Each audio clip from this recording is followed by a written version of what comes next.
जाकर नाम सुनत शुभ होई, मोरे गृह आवा प्रभु सोई। नमस्कार दोस्तों, महाकाल ज्ञान केंद्र की तरफ से मैं गौरव कुमार श्रीवास्तव आप सभी लोगों का हार्दिक स्वागत करता हूं। आज दोस्तों मैं एक नया वीडियो लेकर के आया हूं, जिसमें अपनी कुंडली के अनुसार अपने कमजोर ग्रह को और पितृ दोष के बारे में आप स्वयं जान सकते हैं। दोस्तों, कमजोर ग्रह और पितृ दोष की चर्चा करने से पहले हम आप सभी से अनुरोध करेंगे कि मेरा वीडियो लाइक करना ना भूलें और अधिक से अधिक जानकारी के लिए हमारे चैनल को सब्सक्राइब करना ना भूलें।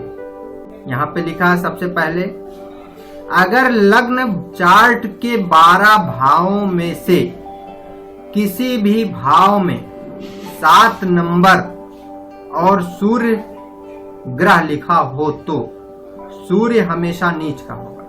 नीच का मतलब आपका सूर्य कमजोर, मतलब जैसे जातक तरक्की नहीं कर रहा है, कोई व्यक्ति जिसकी तरक्की नहीं हो रही, भाग्योदय नहीं हो रहा है, भाग्य की उन्नति नहीं हो रही है, या पागल सी हरकत कर रहा है, या सफलता नहीं मिल रही, या पढ़ाई में बाधा है, कैरियर में भी तरक्की नहीं है, तो ये माना जाता है कि सूर्य ग्रह कमजोर है।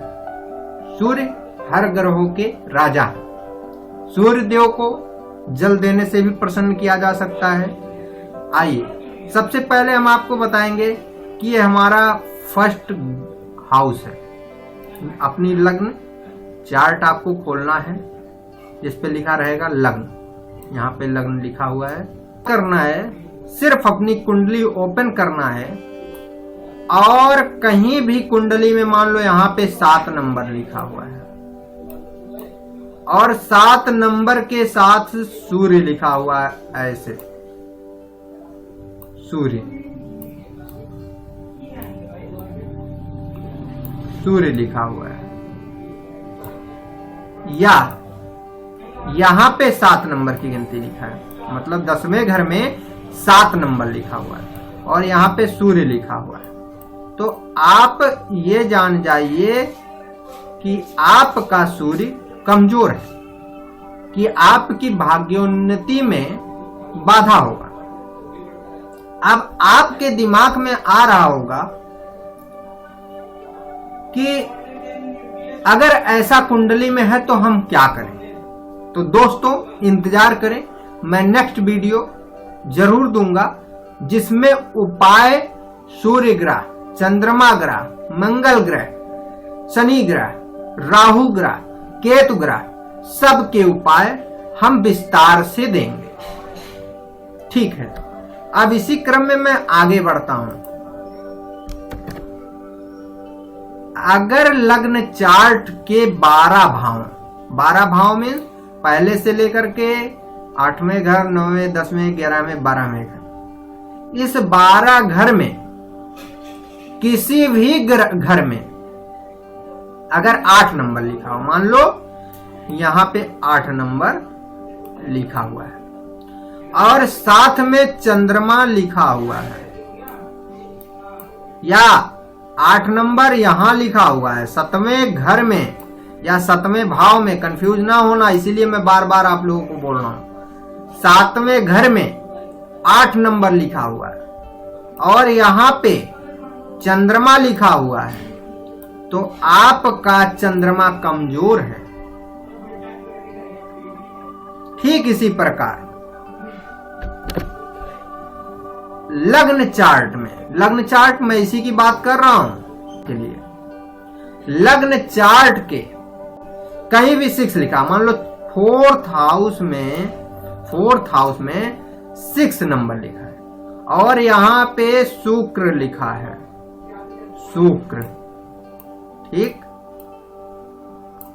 शुक्र लिखा हुआ है, या 6 नंबर 7वें घर में लिखा हुआ है, या 12वें घर में 6 नंबर लिखा हुआ है, या 8वें घर में, मतलब 1 से 12 घरों में कहीं भी शुक्र लिखा हुआ है और वहां पे 6 नंबर की गिनती लिखी हुई है तो शुक्र हमारा कमजोर होगा।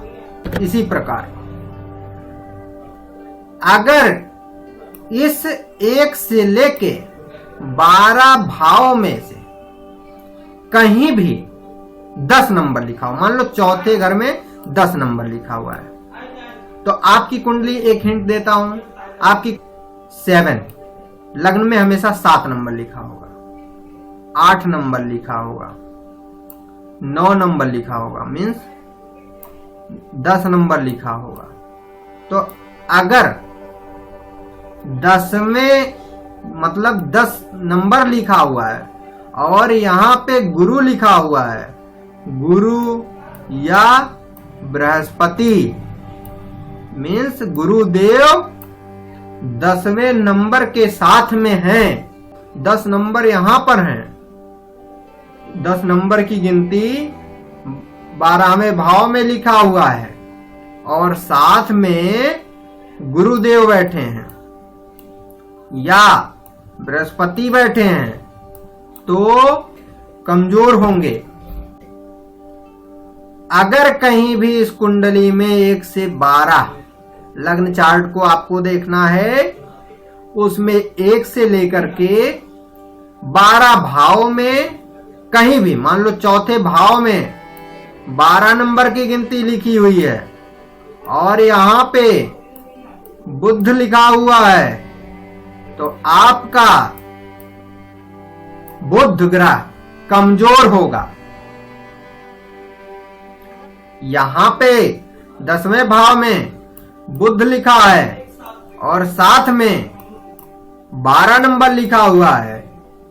ये हमेशा याद रखिए, ये भाव है 9वां भाव, गिनती कोई भी हो सकती है। मान लो यही 12 नंबर हो और आपके इस घर में बुध लिखा हो तो आपका बुध कमजोर होगा। अब चलिए, अगर लग्न चार्ट के 12 भाव में से किसी भी भाव में 4 नंबर और मंगल लिखा है तो मंगल हमेशा नीच का होगा। मीन्स यहां पे मंगल लिखा हुआ है और 4 नंबर लिखा है, चौथे भाव में ही चौथा नंबर है, तो मंगल नीच का है और साथ में जातक मांगलिक दोष भी है। मांगलिक दोष की चर्चा के लिए नेक्स्ट वीडियो हम बनाएंगे, लेकिन आ गया 4th नंबर में मंगल का एक एग्जाम्पल दिया तो मुझे बताने की जरूरत पड़ी। अब मान लो 10वें भाव में 4 नंबर लिखा हुआ है, 4 नंबर की गिनती और मंगल लिखा हुआ है, तो आपका मंगल कमजोर है।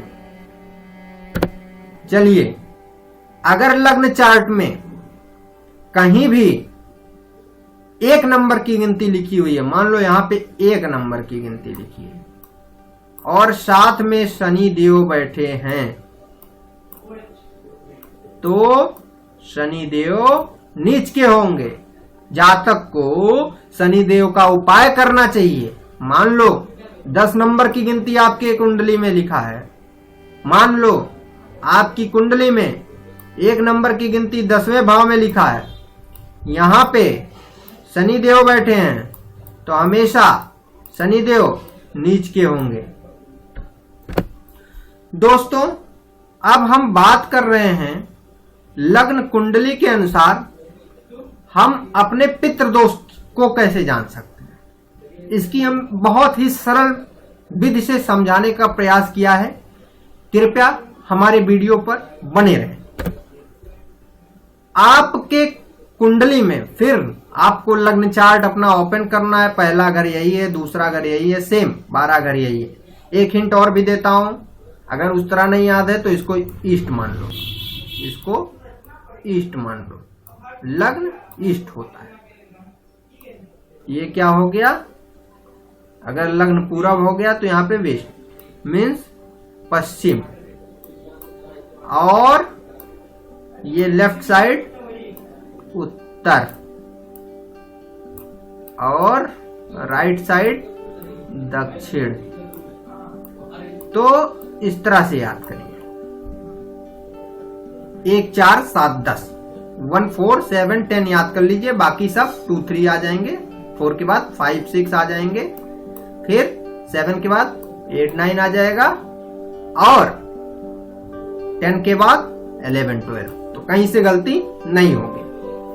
अब अगर कुंडली में, लग्न चार्ट में, लग्न कुंडली में कहीं भी सूर्य और राहु की युति हो, मान लो गिनती कुछ भी लिखी हो, यहां पे 7 लिखा हो, सूर्य, यहां पे सूर्य हो और राहु हो, मतलब सूर्य और राहु की युति, यहां पे सूर्य और राहु की युति हो, यहां पे सूर्य और राहु की युति हो, यहां पे सूर्य और राहु की युति हो, तो आपकी कुंडली में पितृदोष है। नेक्स्ट, लग्न कुंडली के किसी भी भाव में सूर्य के साथ केतु बैठा है, मतलब किसी भी भाव में, इस भाव में, इस भाव में, इस भाव में, तीसरे भाव में, पहले भाव में, 12वें भाव में, 7वें भाव में, मतलब 1 से लेके 12 भाव में कहीं भी सूर्य के साथ केतु की अगर युति है तो आपकी कुंडली में पितृदोष है। अब अभी तक सूर्य के साथ राहु, सूर्य के साथ केतु की बात हमने की। अब चंद्रमा के साथ अगर कहीं भी राहु की युति हो, गिनती कोई भी रहे, यहां चंद्रमा राहु हो, यहां चंद्रमा राहु हो, यहां चंद्रमा राहु हो, यहां चंद्रमा राहु हो, मतलब यहां मीन्स 10वें भाव में, 11वें भाव में, 12वें भाव में कोई भी गिनती लिखी हो, कहीं भी चंद्रमा राहु एक साथ हैं, तो आप श्योर हो जाइए कि आपकी कुंडली में पितृदोष है। आप देखिए, चंद्रमा के साथ कुंडली में किसी भी घर में, यहां पहले घर, चौथे घर, 7वें घर, 10वें घर, 12वें घर में, 6वें घर में, 5वें घर में, मतलब 1 से लेके 12 तक के किसी घर या भाव, घर भाव 1 होता है, इसमें कहीं भी चंद्रमा के साथ केतु बैठा हो तो जातक के कुंडली में पितृदोष होता है। करते हैं हमारी यह वीडियो आप सभी को पसंद आई हो, कृपया इस तरह की रोचक जानकारी के लिए हमारे चैनल को सब्सक्राइब करना ना भूलें, क्योंकि आपके लाइक और सब्सक्राइब होने की वजह से और भी लोगों तक हमारा वीडियो जाएगा और अधिक से अधिक लोगों को अपने ग्रह दोष के बारे में जानकारी मिलेगा और इस तरह से वह अपना उपाय स्वयं कर सकते हैं। धन्यवाद। जय श्री महाकाल। जाकर नाम सुनता शुभ होई, मोरे गृह आवा प्रभु सोई।